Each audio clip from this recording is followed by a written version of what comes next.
नमस्कार मित्रमैत्रिणींनो. तू सकाळी अंघोळ झाली की आधी काय करतेस? अचानक तिने मला प्रश्न केला. मी उत्तर दिलं, सगळ्यात आधी देवाजवळ दिवा लावतो. त्यावर तिने विचारलं, का? आपल्या घरात तर वीज आहे, शिवाय दिवसही आहे, तरी देवाला वेगळा दिवा लावायची गरज तुला का भासते? माझ्याकडे ह्या प्रश्नाचं तसं बघायला गेलं तर उत्तरच नव्हतं. तरी मी म्हणालो की देवापुढं उभं राहिलं, निरंजन लावलं की मला मनस शांती मिळते.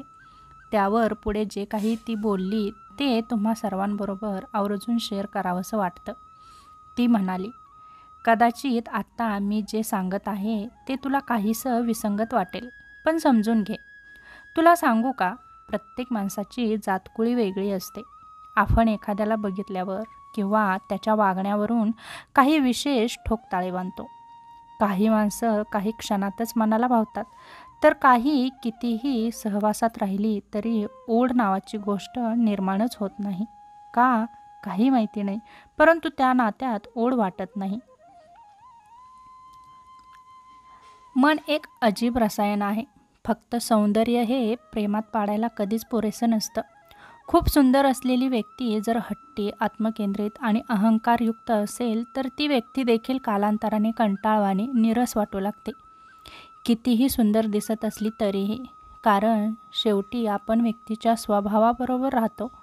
शरीर तर मात्र निमित्त मात्र असतं. त्याच व्यक्तीच्या स्वभावात गोडवा, विनयशीलता आणि शालीनता असेल तर त्याची काही क्षण जरी सोबत मिळाली तरी ती हवीहवीशी वाटते. तू म्हणतोस देवापुढे निरंजन लावलं की मन शांत होतं. घरात दिवे असूनही निरंजनातून मिळणारा सात्विक प्रकाश हा आपल्याला अधिक प्रसन्न करणारा ठरतो. सहवासातील माणसांचं देखील तसंच असतं. एखाद्याच्या सौंदर्यानं, प्रकाशानं दिपून जाणं हा काही क्षणाचा खेळ असतो, पण खरं आत्मिक समाधान हे समयीच्या इवल्याशा तेजानेच मिळतं. आयुष्यातही अनेक लोक येतात आणि जातात. काही जण तुम्हाला दिपवून टाकतात, तर काही तुमच्या आयुष्यातील अंधाराची जाणीव करून देतात. परंतु या सगळ्यात खरं प्रेम समयीच्या ज्योतीसारखं राहतं. तेव्हा त्या समयीच्या ज्योतीसारखं तुम्हीही तुमच्या सहवासाने, तुमच्या प्रेमळ स्वभावाने सर्वांना प्रकाशमय करा. शांतपणे तेवणारं आणि मनाला शांती देणारं. जगात कुठलीच गोष्ट शाश्वत, निरंतर नाही, पण सात्विक प्रेम मात्र नेहमी सोबत राहतं. जगण्याची उमेद देतं. नातं टिकतं ते फक्त आणि फक्त प्रेम आणि विश्वासाचा आधार घेऊनच. आणि ज्या क्षणी तुम्ही त्याला व्यवहाराचे नियम लावायला सुरुवात करता, त्याचा पराभव निश्चित होतो. अंधारातल्या खोलीत लावलेलं निरांजन जसं 10 दिशा उजळतं, तसंच खरं प्रेम देखील तुमची अशीच सोबत ठेवत असतं. तेव्हा खरं प्रेम करा. त्या खऱ्या प्रेमाला, तेजाला सात्विकतेचा, आपुलकीचा स्पर्श असतो. असं निरागस, पवित्र आणि भावनाशील प्रेम लावणं ही आयुष्यातील सगळ्यात मोठी मिळकत असते, असं मला वाटतं.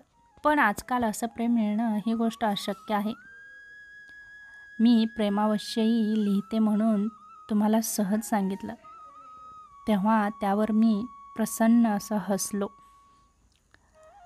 कारण प्रेमाची एक वेगळी व्याख्या वेगळ्या शब्दात आज मी अनुभवत होतो. तेव्हा हा छोटासा व्हिडिओ तुम्हाला कसा वाटला नक्की सांगा. पुन्हा भेटू अशाच एका छोट्याशा नवीन व्हिडिओसोबत. तोपर्यंत धन्यवाद.